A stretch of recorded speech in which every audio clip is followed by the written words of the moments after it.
그 안티 드론 시스템인데요. 이게 이제 몇 가지로 좀 나뉠 수가 있어요. 그냥 단순히 드론만 감지를 해서 그 액션을 아직 안 취하는 단계 하나. 그 다음에 두 번째, 액션까지 취하는. 액션이라고 하면 뭐가 있을까요? 잼머가 있겠죠, 잼머. 이제 무력화 시켜야 되니까. 그래서 두 가지를 전체적으로 드론 감지 시스템, 안티 드론 시스템이라는 표현을 쓰더라고요. 네.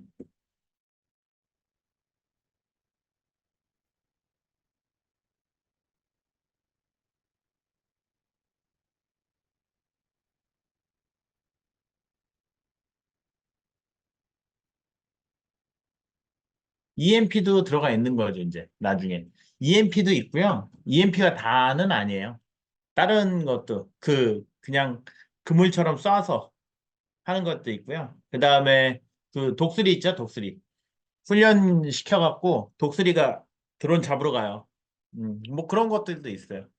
좀 재밌는 얘기들도 있는 거죠. 음. 근데 이제 그 독수리 같은 걸 쓰면은 동물이 다칠 수가 있다고 해요. 예, 딱 잡아갖고 와야 되는데 그리고 이제 무게의 문제가 하나가 좀 존재하고요. 그래서 대형 드론 잡기는 쉽지 않고 소형 드론들 이런 것들을 잡아낼 수 있고요. 뭐 그런 부분들도 있습니다.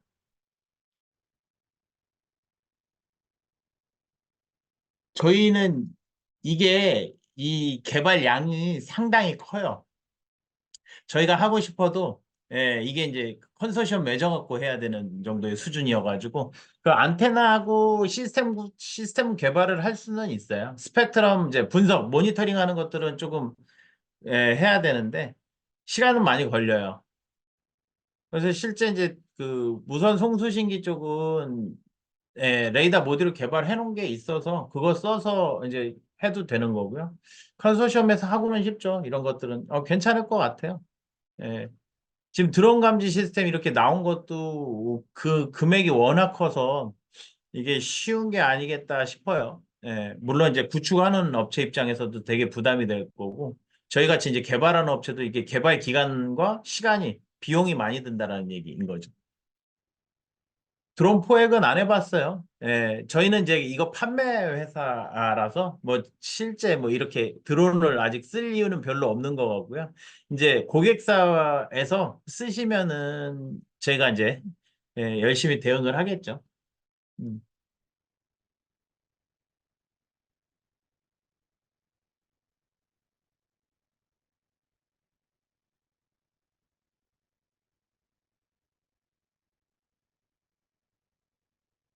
그렇죠. 뭐 공기관들이 지금 대부분이고요. 근데 이제 사기업들도 좀 규모가 큰 회사들 있잖아요. 그 국가 보안시설, 기반시설들이 있는 곳들. 예. 그런 것들은 다 설치를 해야 될 걸로 보여져요. 안 그러면 되게 위험스러운 부분들이 많아서.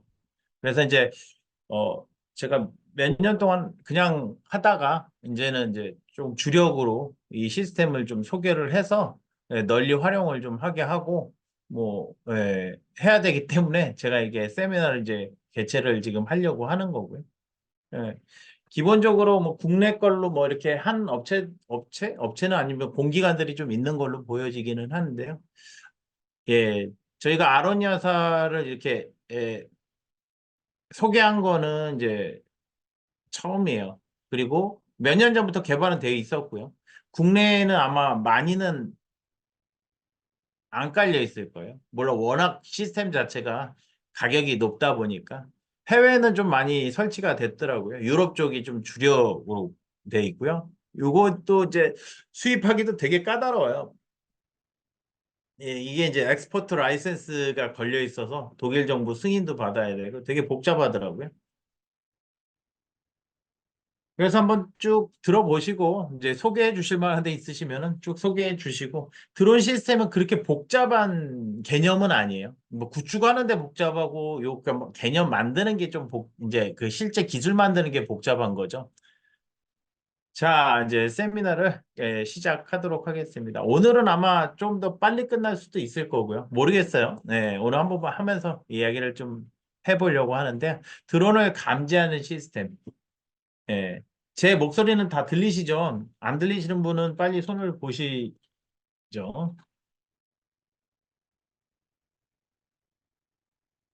제 목소리 잘 들리시나요?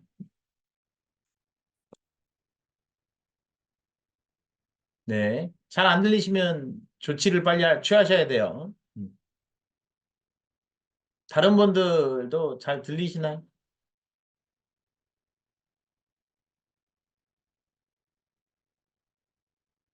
다른 분들은 다른 일 하세요?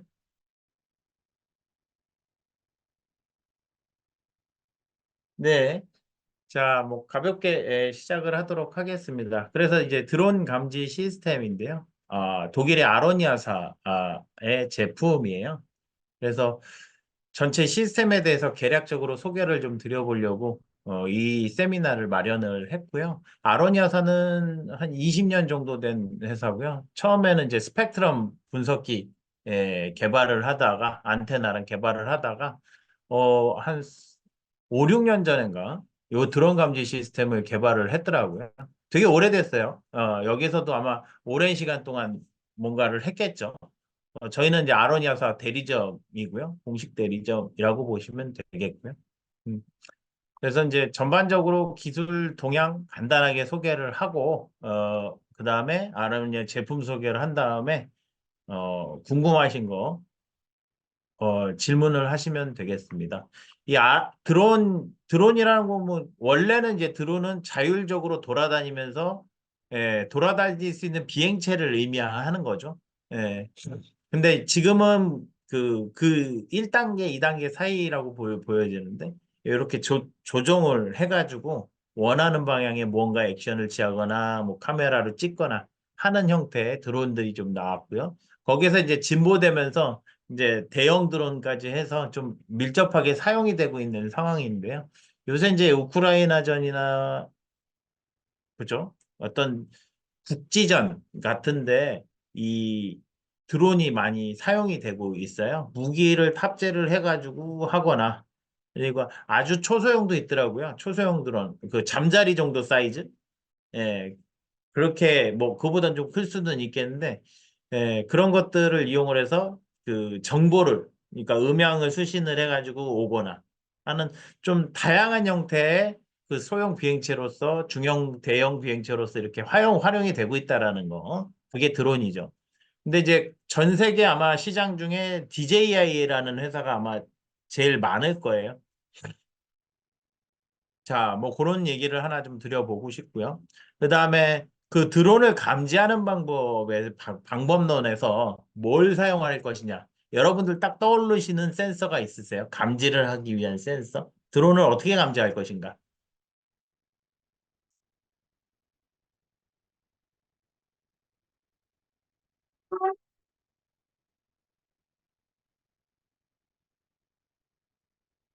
없어요?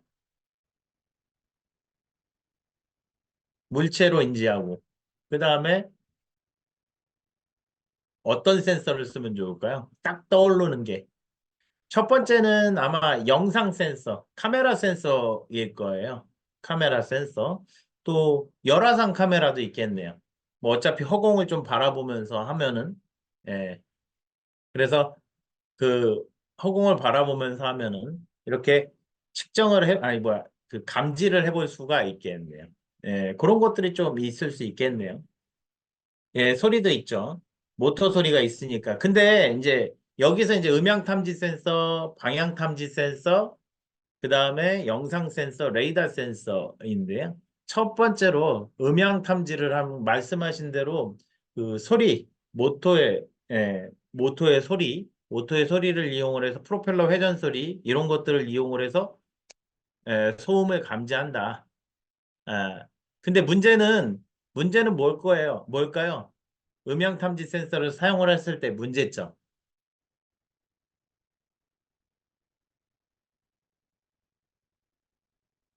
문제점 없어요? 쓰면 돼요? 그렇죠. 주변 소음의 문제예요. 주변에 헬리콥터 지나가면 안 돼. 이게 못 잡을걸요, 아마? 거의 못 잡을 확률이 높아요. 그리고 이 소음을 어떤 정도의 거리까지 해서 잡아낼 것이냐의 문제가 있을 거잖아요. 킬로미터 단위로는 가기 어려울 거라고 좀 판단이 되거든요. 그래서 음향 탐지 센서는 조금 단거리에서 사용하면 유용할 것 같다라는 얘기 하나 드리고 싶고요. 방향 탐지 센서는 뭐냐면 아까 잠깐 얘기하셨던 전파. 지금 뭐 그 드론을 작동을 할 때 뭐를 사용하냐면은 그 조종기를 사용을 하잖아요. 즉 드론의 주파수 송수신기가 있어가지고 저희 요 비행치를 조종을 하는 조종과 리모컨에서 조종을 하게 되어 있어요. 네. 주로 2.4기가, 5.8기가를 사용을 하고 대부분이 그렇게 되어 있고요. 또 문제는 이제 머리 굴려가지고 다른 주파수를 이용을 해서 조종을 하는 경우들도 있어요. 왜냐하면 포착이 안 되려고. 네. 그런 이제 것들이 있고요. 그래서 전파를 이용을 해서 방향 탐지를 한다. 요거는 이제 방향 탐지 센서 뒤에도 얘기할 것 같기는 한데 방향 탐지를 하려면 전방향을 탐지를 해야 돼요. 예. 근데 이 편파 특성을 갖고 있어가지고 이 전파라는 거는요. 수평 편파와 수직 편파를 다 인지를 할 수 있게 이 안테나를 구현을 해야 되고요. 전방향, 어떤 방향에서 들어올지도 판단을 해야 될 거잖아요. 뭐 그런 것들이 좀 이슈가 있어요. 그래 가격도 좀 비싸고요. 네. 그 레이더 같은 경우는 좀 이따 얘기를 또 드리겠지만 장단점들이 있기 때문에 같이 써야 되는 상황들이 좀 존재를 해요. 예. 그래서 실제는 방향 탐지 센서, 영상 센서, 레이더 센서 세 개를 같이 써요. 예, 조금 더 디테일하게 감지하고자 하는 기관에서는요. 근데 같이 써야 될 거예요. 보안제 역할을 해서 정밀도를 높여야 되니까, 정확도를 높여야 되니까요. 그래서 그 얘기 하나 드리고, 중거리, 장거리까지는 안 돼요. 장거리까지 하려면은 또 엄청난 파워를 쏴서 디텍션을 해야 될 거거든요. 파워를 쏜다는 게 아니라 수신을. 그러면 이제 그 수신기의 성능이 상당히 좋아져야 될 거거든요. 뭐 그런 얘기 하나 드릴 수 있고요. 그 다음에 가격은 중저가대라고 여기 표현이 되어 있고요. 그다음에 이제 방탐 센서를 쓰게 되면은 고지대에서 이렇게 운용을 할 때 그 조종자들의 위치를 파악을 해볼 수 있다. 왜냐하면 신호가 들어올 거잖아요. 그래서 그 얘기가 하나가 있고 이제 도심지에서의 유용성, 활용성은 어떨까? 효용성은 쉽지는 않겠다. 그 이유가 와이파이 주파수들 때문에. 예. 그러니까 이게 도심지에 있는 것들은 좀 어려울 수도 있다는 얘기거고요. 영상 센서는 가시광선하고 적외선, 열화상 카메라를 이용을 해서 탐지를 하는 방법론이에요. 아, 당연히 영상 센서니까 탐진 잘 되는 텐데 문제점이 뭐가 있을까요? 왜냐하면 카메라는 센서가 이렇게 바라보는 게 앞만 바라볼 거잖아요. 그러니까 그 앞쪽이니까 시야각이 상당히 좁을 거란 말이죠. 그렇죠? 그 문제가 하나 있었고 두 번째는요. 뭐가 있을까요? 너무 야간도 문제가 되고요. 너무 멀리 있으면 어때요? 너무 멀리 있으면 육안으로 식별하기가 매우 어려워지죠. 킬로미터 다니면 우리 육안에 안 보여요. 예. 뭐 한 4, 500m 돼도 잘 안 보일걸요. 이 문제가 하나가 있어요. 예. 자, 그 얘기 하나. 그래서 연동을 할 수밖에 없는 구조. 단거리는 괜찮죠. 그래서 이제 말씀하셨던 야간에 그 감지를 하기 위해서는 어떤 걸 쓰면 좋을까요? 그래서 열화상 카메라를 쓰는 거죠. 열상 카메라들을. 성능 좋은 것도.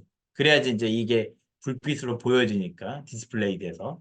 레이더 센서는 전자파를 이용해서 표적을 탐지하거든요. 전자파를 빵 쏴가지고 물체에 맞고 되돌아오는 반사파들이 있거든요.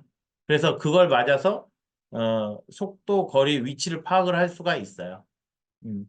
그래서 날짜하고 아니 날짜는 날씨하고 온도 밤 낮에 이렇게 무관해요 좀. 네, 어느 정도까지 대부분 무관하다고 보시면 되겠고요.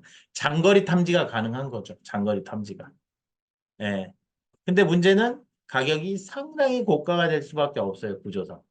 예.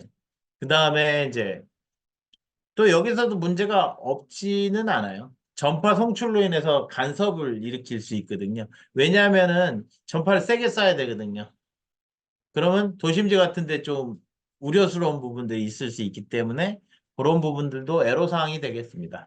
그래서 보완제들이 필요하다. 그다음에 이제 무력화 기술인데요. 이 드론을 무력화할 수 있는 방법론은 뭐냐? 전파 교란. 전파를 막 써갖고 교란시키는 거죠. 그렇게 해서 떨어뜨리든지, 예, 혼돈을 주게 되는 거고, 파괴시키는 것도 있죠. 총 쏘는 거죠, 이제. 총 쏘는 거. 예. 그다음에 포획. 포획 방법이 있고, 잼머가 이제 전파 교란이에요. 예. 근데 이제 고려 사항들이 좀 존재를 해요. 주변 전파 사용자에게 피해를 줄 수가 있죠, 당연히. 세게 쏘니까. 총출 시간에 이제 제도적 장치가 마련이 되어 있어야 되고요. 파괴. 근데 파편 문제가 하나 생기겠죠. 네, 파편 문제. 파편 문제가 생길 거고, 그 다음에 빠른 속도로 이동을 하게 되면 이제 격추가 어려울 거잖아요. 그래서 이런 것들도 이제 고려 사항이고 지금 많이 고민을 해봐야 되는 포착이 되면은 그걸 지능적으로 사격을 할 수 있게끔 해줘야 되겠죠. 포획. 독수리가 포획할 땐 중량이 이제 문제가 된다. 프로펠러 같은 거 도니까 다칠 수가 있고요. 그 다음에 고속 이동 시에는 또 포획하기에도 상당히 어렵죠. 그래서 가까운 거리에서 사람이 그냥 쏴서 육안으로 하든지 아니면 그 시스템으로 쏘게 만들든지. 그래서 보안제를 쓸 수밖에 없다. 라는 거 하나 말씀을 드립니다. 그 다음에 이제 이게 이제 2018년도에 좀 정리된 형태 문서인데요. 국가별로 영국, 이스라엘, 네덜란드 어쩌고 저쩌고 저쩌고 나와 있는데 이 독일도 이게 여기 있기는 했는데 여기 제가 빼놨어요. 왜냐하면 뒤에서 소개할 거니까. 그래서 각 국가별로 드론 탐지 기술들은 계속 개발이 되고 있는 상황이에요. 고도화시키는 게 이제 목적이고 100% 감지가 목적이겠죠. 그래서 주파수별로 쭉 나오는데요. 이게 주파수가 가장 좋은 주파수는 X밴드가 가장 좋습니다. 예, X밴드. 그 멀리 갔다가 되돌아올 때 이제 반사도도 어느 정도 괜찮고, 그 다음에 투과도도 괜찮고, 예, 장거리 전송도 좀 괜찮고, 이런 것들을 많이 따져봐야 되거든요. 여기 보시면은요, 탐지거리가 작지가 않아요. RCS 값이 0.01 제곱미터인데요. 저게 뭐냐면은요, 저것도 나중에는 좀 실어놔야 되긴 하겠네요. RCS가 뭐냐면, 레이더 크로스 섹션 해가지고, 장애물 반사 면적이에요. 제가 팔을 빵 쐈을 때 얘가 맞고 되돌아 이제 강도의 세기를 가지고 RCS 값을 정의를 하기는 하는데요. 작은 물체는 반사 면적이 어떨까요? 초소형 드론 반사 면적이 작죠. 그렇죠? 예, 그렇게 생각하시면 돼요. 항공기는 크겠죠? 예, 그렇게 생각을 하시면 됩니다. 0.01 제곱미터니까 그 반경 자체가 상당히 작겠죠? 예. 저 뭐 2km, 10km, 3km, 13km, 예. 이게 이제 어떻게 보면 한계 거리인데요. 10km에서 그러니까 0.01 제곱미터를 잡아내야 되는 거죠. 그래서 보시면 되고요. 여기 보시면은 또 조금 보실 사항이 KU 밴드가 12기가 대역이거든요. 근데 탐지 거리는 2.4km예요. RCS 값이 0.01 제곱미터일 때. 그다음에 S밴드는 2기가 10km예요. 그러니까 주파수가 낮거든요. 2기가니까 10km니까 되게 그 장거리죠. 즉 주파수가 낮으면은 장거리에 있는 레이더는 드론을 잘 잡아낼 수 있다는 얘기도 해볼 수 있겠네요. 예, 그렇게 보시면 되겠고요. 뭐 부피들은 당연히 그, 그 많을 수밖에 없어요. 예, 중량이 가는 거죠.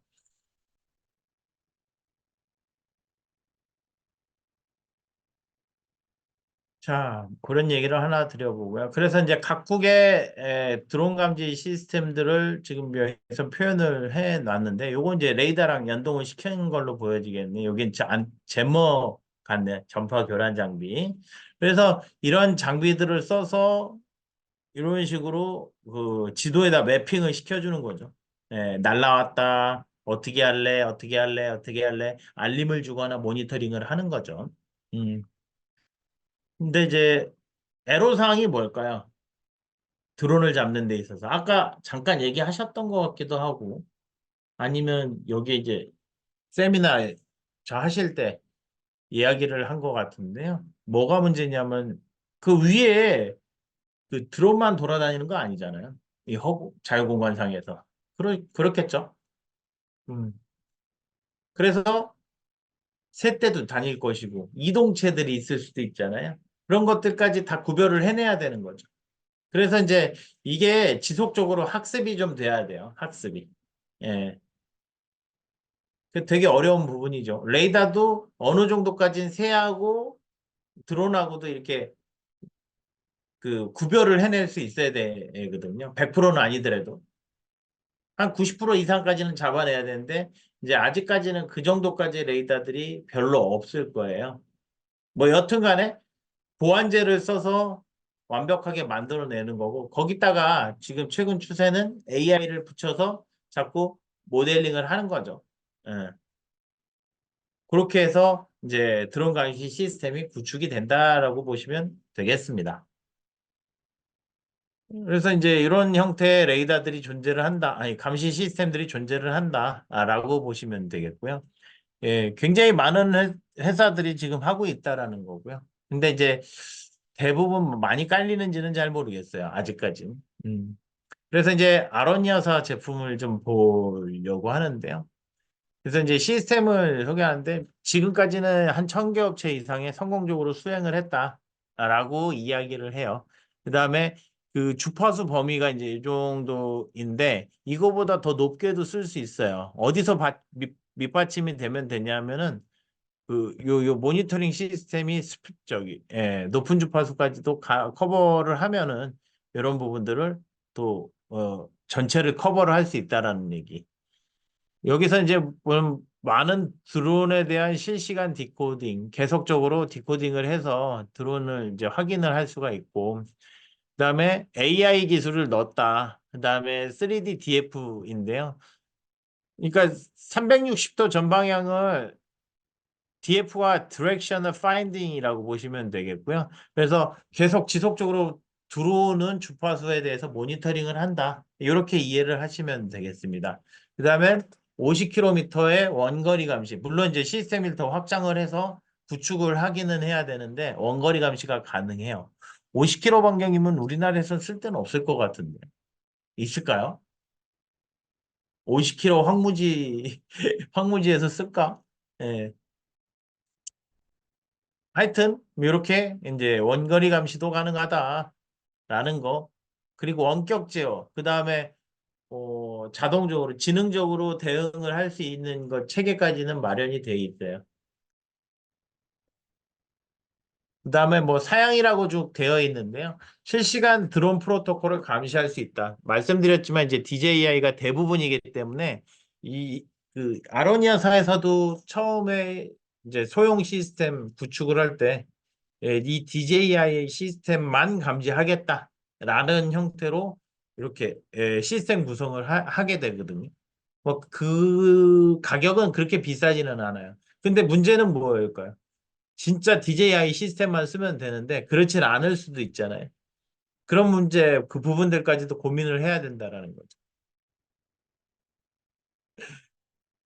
밴드 고려하지 않고 전체적으로 주파수들을 다 분석을 해볼 수 있다라는 게 이 장점이라고 좀 표현을 할 수 있어요. 예, 왜냐하면은 이게 결국은 주파수 분석한다는 얘기는 스펙트럼 분석기거든요. 스펙트럼 분석기를 사용을 하는 건데 이 스펙트럼 분석기를 만드는 회사예요. 안테나랑. 음. 그래서 이게 가능한 거고요. 저희도 해볼 수 있어요. 네. 단 돈이 많이 든다라는 문제가 있기 때문에. 그다음에 실시간 3D DF 주파수 모니터링. 모든 주파수의 360도에서 그 주파수하고 방향을 알 수 있다라는 거. 주파수하고 방향을 그럼 이제 모니터링 시스템에다 계속 뿌려주는 거겠죠.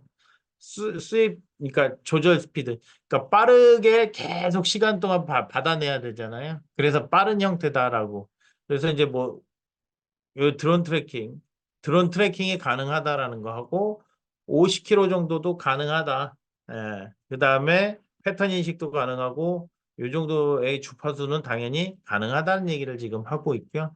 원격 제어, 당연히 원격 제어는 가능하고요. 이게 저기 그 네트워킹 형태의 프로토콜로 다 이루어져 있고요. 예, 제어 방법에 대해서 문서들이 제공이 되니까 뭐 그런 것들도 이용을 해가지고 구축을 하면 되거든요. 물론 여러분들은 구축을 못 하실 거예요. 저희가 다 구축까지 맡아서 해야 되지 않을까 싶기도 하고요. 예. 예, 아로니아사에서는 이 시스템만 보내줘요. 그리고 알아서 이제 해야 되고, 그 매뉴얼 정도, 그 다음에 이제 레커멘드 정도만 하게 되고요. 알아서 구축을 해야 됩니다. 음. 그래서 이제 그 구축을 저희가 해야 되겠죠. 저희 회사에서. 그 다음에, 어, 뭐 드론 조종자 추적 위치 확인까지 당연히 가능할 수 있다고 얘기를 했으니까요. 음. 그래서 이런 것들도 이제 부수적으로 또 얘기가 되어 있는데 계속 그 확장 설치, 스케일빌리티라고 하나요? 예. 그래서 그 확장 설치가 가능하다라는 거하고 확장된 온도 범위, 사막 같은 데서도 가능하다. 온도 범위고 악천후 같은 데서도 가능하다라는 얘기. 그래서 이제 이게 이제 연동을 하게 되면 연동되는 프로토콜들이 다 다르잖아요. 센서 데이터들이. 그걸 또 맞춰가지고 해야 되는데 그게 다 돼 있는 거죠. 그래서 이제 내부의 잼머는 어떻게 구성이 되어 있냐면 먼저 모바일 형태로 돼 있는 것도 있고요.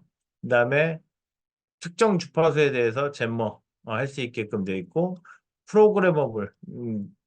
그러니까 전파가 들어오면은 그 해당되는 전파를 쏴서 동작을 할 수 있게끔 되어 있겠네요. 예. 그래서 요건 이제 잼머의 구성이고요. 잼머는 아까 전파 교란 장치 있었잖아요. 그 전파 교란 장치에 대해서 이야기하는 것이고요. 그 40와트, 650와트, 180와트, 800와트면 엄청나게 센 출력이거든요. 그 얘기도 하나 드려보고요. 이제 이런 소프트웨어가 같이 제공이 돼요. 그래서 3D로 지금 요거 이제 잼머 장비를 쐈어요.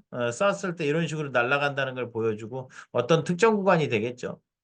그래서 빔 발사 방향을 3D 형상으로 직관적으로 이해하기 쉽게 지금 보여지게 돼요. 발사를 하게 되면은. 그 다음에 이제 이렇게 식별구역을 설정을 해놓고 이 식별구역 내에 드론이 들어오게 된다면은 알림을 준다라는 얘기인 거죠. 예. 뭐 실제 우리나라도 이 땅덩어리가 작지만 이렇게 위험 취약 지역들이 상당히 많아요. 예, 많아요. 이렇게 까보면은 이 현대전에서 봤을 때 되게 다양하게 이제 문제가 되는 부분들이 이 존재를 한다. 그래서 이런 시스템들이 좀 필요한 거죠.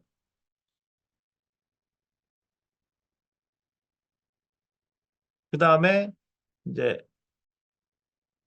이렇게 보시면 이제 추가적으로 이제 카메라 옵션이 들어가게 되고요. 처음에는 전파를 확인할 수 있는 안테나, DF 안테나 있었잖아요. 안테나하고 스펙트럼 분석기, 이 솔루션, 이런 식으로 제공이 되고요.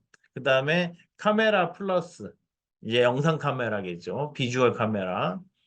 그래서 그런 것들이 좀 추가가 되고요. 요거하고 레이더가 추가가 되는 거죠. 그러니까 디폴트는 지금 DF 전파 그 탐지 장비가 좀 우선이 되는 거죠. 그래서 이제 요런 카메라를 인터그레이션하고 카메라에 관련된 이제 프로토콜 또 올라가면서 이렇게 비주얼하게 볼 수가 있다라는 거를 얘기를 하는 거고요. 그래서 동작 온도는 당연히 타이트하죠. 마이너스 30도에서부터 55도까지 견뎌내는 거고.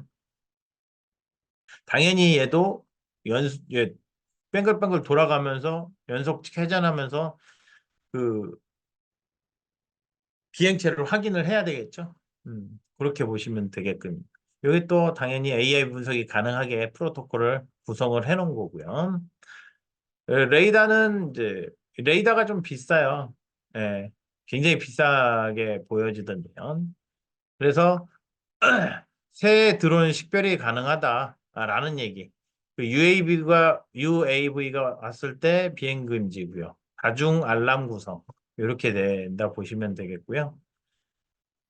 그래서 위치, 방향, 고도, 속도 등을 알 수가 있어요. 레이더로 가능하고 여기 아로니아에서 제시되는 스펙은 네 종류가 있는데요. 예, X2 버전, X5, X7, X9. 예, 이렇게 되어 있고, 감지거리가 이제 1에서 2km, 2에서 5km, 5에서 14km. 그다음에 그, 그 프로토콜을 읽어낼 수 있는 디코딩 길이는 대략적으로 이렇게 롱레인지 5km, 40km 이렇게 확장을 해볼 수 있다는 얘기를 하고 있는 거고요. 거기에 따라서 당연히 이제 비용적인 부분들도 달라지기는 합니다. 그다음에 주파수 범위는 이제 이렇게 X2 버전 같은 경우는 두 가지를 읽어내는데요. X5, X7, X8은 10메가에서 6기가, 뭐 8기가까지 돼 있으니까 뭐 그거까지는 거의 읽을 거고요. 그다음에 감시 형태는 이제 드론만 이제 드론 프로토콜 전체를 다 해석을 할 수 있는 거고요. 예, 전방향이 가능한데 이 전방향을 또 8방향으로 나눠서 본다. 그다음에 16방향으로 나눠서 본다. 예, 그거 360도에서 16개 쪼개는 거, 8개 쪼개는 거겠죠. 예, 그리고 이제 그리드. 이제 그리드처럼 이렇게 만들 거잖아요.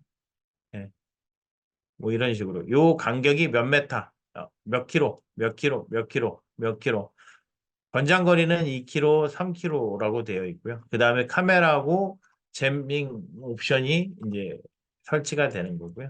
뭐 이런 식으로 가볍게 할 수 있는 거죠. 요거는 이제 요 안테나, 스펙트럼 분석기 안테나에서 한 1km 반경 내에서 왔을 때 알림을 그냥 줘버리는 거고요. 예, 요건 이동식이 가능하겠네요. 이것도 마찬가지로 이동식이 가능할 거고요. 요 안테나 개수를 몇 개 쓰느냐, 당연히 네트워킹으로 되어 있어서 예, 붙게 되고요. 그래서 이런 식으로 8개의 섹터를 가지고 이제 되어 있고요. 요 하나당 8섹터예요. 그 다음에 여기 보시면 이제 3D 트래킹이라고 되어 있죠. 예, 여러 군데 이제 설치를 해놓고 분석을 해서 커맨드 센터로 던져줘서 여기서 모니터링을 해서 알람을 준다. 이렇게 이해를 하시면 되고요. 예, 그래서 이제 확장 가능 형태인데 X7 버전하고 X9 버전은 이런 식으로 확장 가능해서 표현을 한다라고 보시면 되겠습니다. 예. 그래서 이제 확장 범위가 이런 식으로 된다라는 거. 요렇게 해서 X7 버전을 구성을 하고 여기에서 X9 버전을 해서 3km 반경을 늘려갈 수 있다라는 얘기를 지금 하고 있는 거고요. 자, 그래서 X2, X29 뭐 이런 식으로 조금 혼합된 형태로 해서 인테그레이션을 하게 되는데요. 주파수 범위가 이제 이와 같이 아까 말씀드렸던 범위 있죠. 10메가에서 6기가까지 8기가까지 8기가까지예요. 그래서 이런 식으로 구성을 할 수 있다. 당연히 이제 정확도가 있고요. 그 해당되는 위치마다 이제 GPS를 심을 거냐, 심지 않을 거냐를 또 여기서 옵션으로 주게 되어 있는데요. 왜냐하면 제가 알면 그냥 세팅해놓고 거기다 해버리면 되고요. GPS 굳이 쓸 이유가 없는 거죠. 비싼데. 그래서 그 얘기를 하나 드리고요. 동작 온도도 견디는 만큼 견디기는 하고요. IP 등급은 IP65 등급이에요. 방수 방진 등급. 장비는 무거울 수 있어요. 왜냐하면 이게 요것만 오는 게 아니라 이 부수적인 것들도 오기 때문에 좀 무게가 무거울 수 있다. 하나 말씀을 또 드립니다. 그래서 이제 뭐 많이 깔렸어요. 레퍼런스라고 해서 지금 나와 있는데요. 그래서 요 시스템에 뭐 이건 지금 공항사 같죠. 나토 서밋 회의장이네요. 그 다음에 여기 여기도 행사장. 이게 이제 저희한테도 문의가 오는 것들이 행사를 할 때 이렇게 임시적으로 하기도 하고 고정적으로 하기도 하고 그두 가지 형태로 오더라고요. 왜냐하면 이제 각국 정상들 모일 때 위험할 수 있잖아요. 그 육안으로 식별이 다 안 되니까 그런 시스템을 잠깐 임시적으로 설치를 해놓고 싶기도 하고요. 예. 아니면 이런 데는 되게 고정적으로 많이 올 수 있으니까 이런 식으로 디텍션을 할, 그 고정식으로 만드는 것도 중요하죠. 그 다음에 뭐 요런데 여기는 정확하게 그 저거네요. 이게 그 어디서 만났나? 그 도널드 트럼프하고 김정은하고 만났던 장소 있죠? 거기에 이렇게 설치가 자기네게 됐다라는 얘기를 지금 하고 있는 거고. 그다음 G2 서밋이라고 되어 있고요. 예, 이런 식으로 이제 설치가 됐다라는 얘기.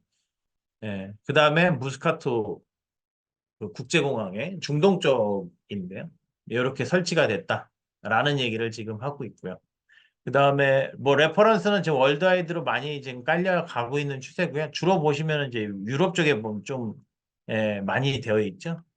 그 얘기도 하나 드리고 국내도 이제 있어요. 요거 국내도 지금 설치가 되어 있는 업체 이제 있고요. 그래서 지속적으로 지금 이제 예, 확장을 해 나가고 있다라고 보시면 되겠고 뭐 대략적으로 보니까 아로니아사가 이 드론 시스템은 좀 선두를 달리고 있는 것으로 파악이 되고 있습니다. 예. 그래서 이제 이 드론 감지 시스템에 대해서 좀 설명을 드렸어요. 혹시 뭐 궁금하신 거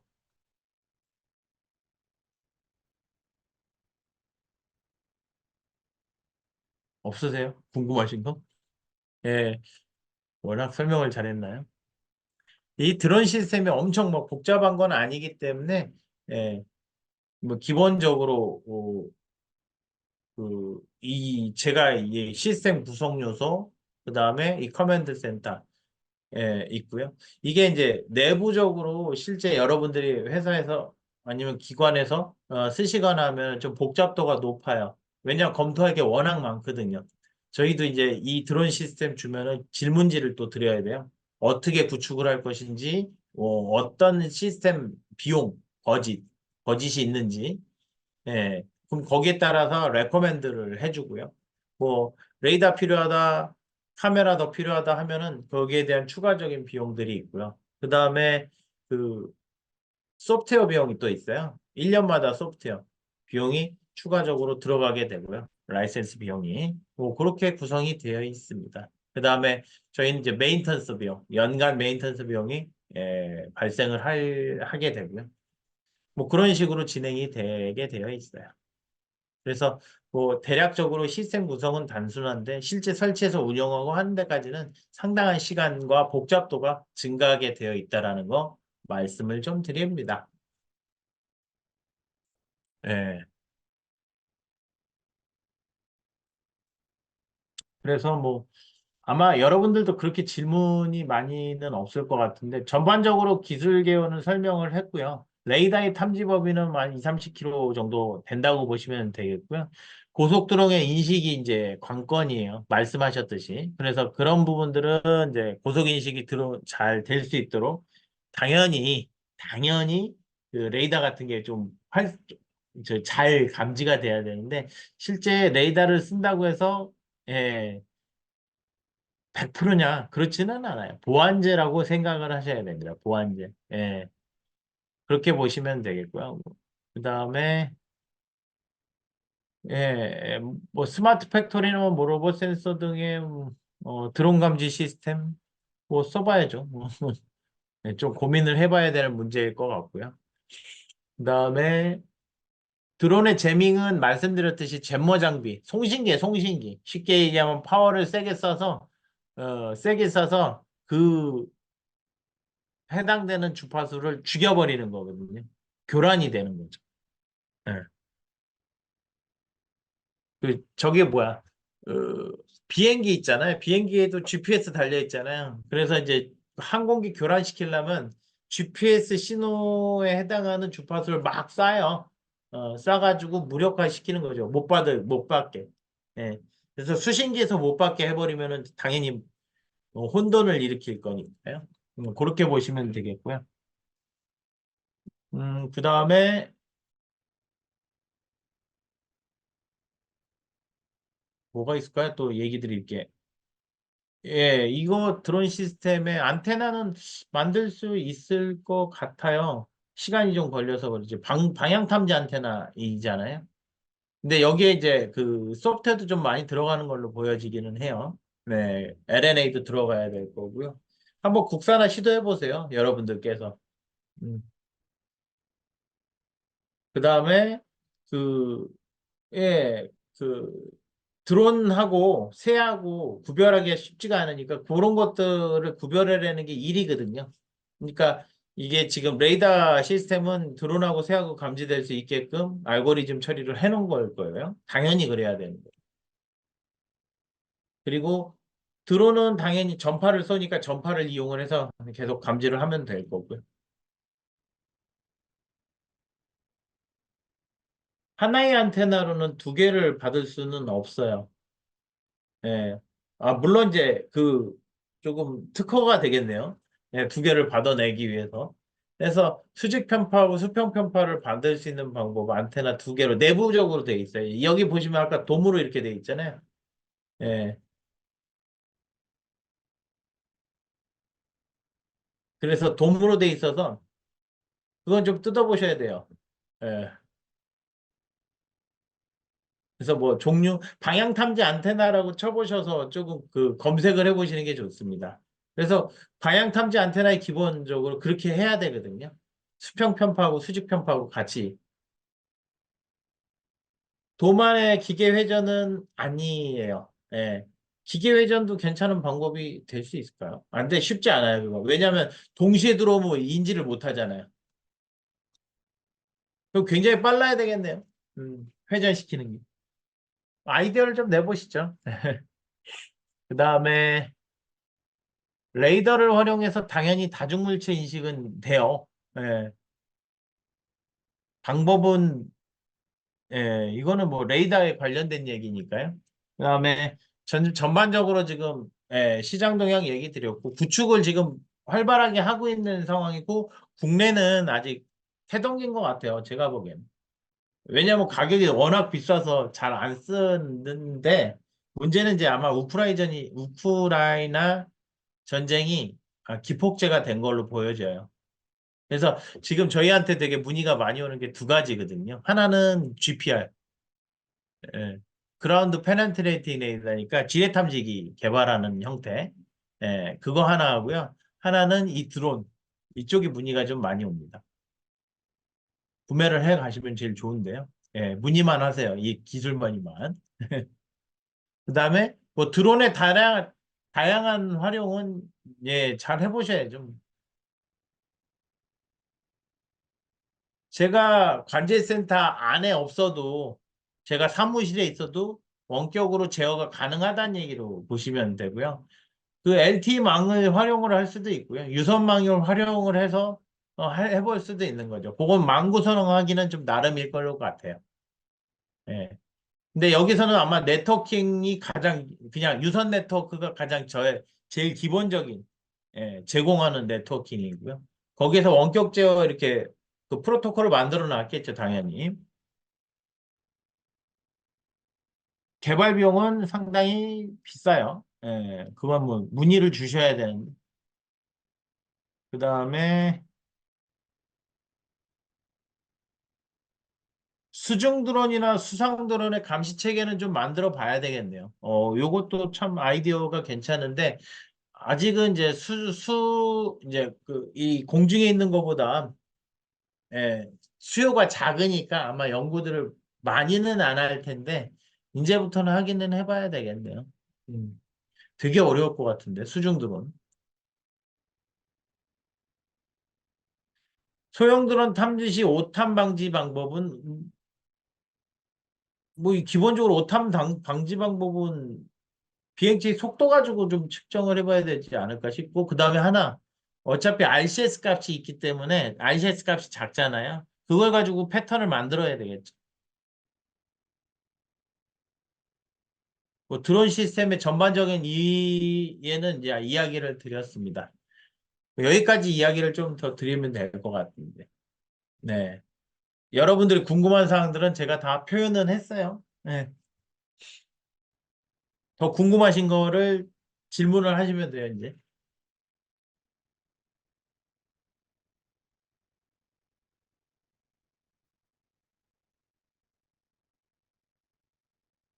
아마 여러분들 회사에서는 지금 쓰실 수 있는 업체는 없으실 거예요. 쓸 일이 없으니까요, 당연히. 예. 근데 이제 뭐 좀 중요 물품에 대한 공장이라든지 이런 게 있으시면은 좀 쓰셔야 되고요. 뭐 기본적인 것부터 이제 차곡차곡 쌓아 가시면 되겠죠. 예, 여러분들 회사에서 물품의 중요도에 따라서 DJI 정도 수준에서만 커버를 하면은 문제가 되지 않겠다. 예, 이런 식으로 해보시면 될 것 같은데. 이제 공기관들은 조금 더 중요한 게, 그 공기관에서 제일 써야 될 때가 저는 수자원공사라고 생각을 해요. 수자원공사. 원자력 그 발전소하고. 이런데 폭탄 맞거나 뭐 화학탄 쏴버리면 진짜 엄청날 것 같잖아요. 파급 효과가. 그래서 그런 데는 빨리 좀 구축을 해야 되지 않을까 싶기도 하고요.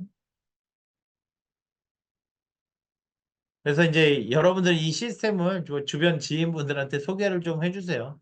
이런 거 하는 업체가 있다더라. 네. 뭐 그렇게 이야기를 좀 하시면 좋을 것 같네요. 제가 보기에는. 네. 뭐 다른 질문이 없으시면은 여기서 끝낼까요? 네. 그 질문을 더 하시면 좋겠는데, 그리고 뭐 추후에 여러분들이 궁금하신 기술이 있으면은 기술에 대해서 주제를 좀 선정을 해주시면은 그거 반영을 해서, 예,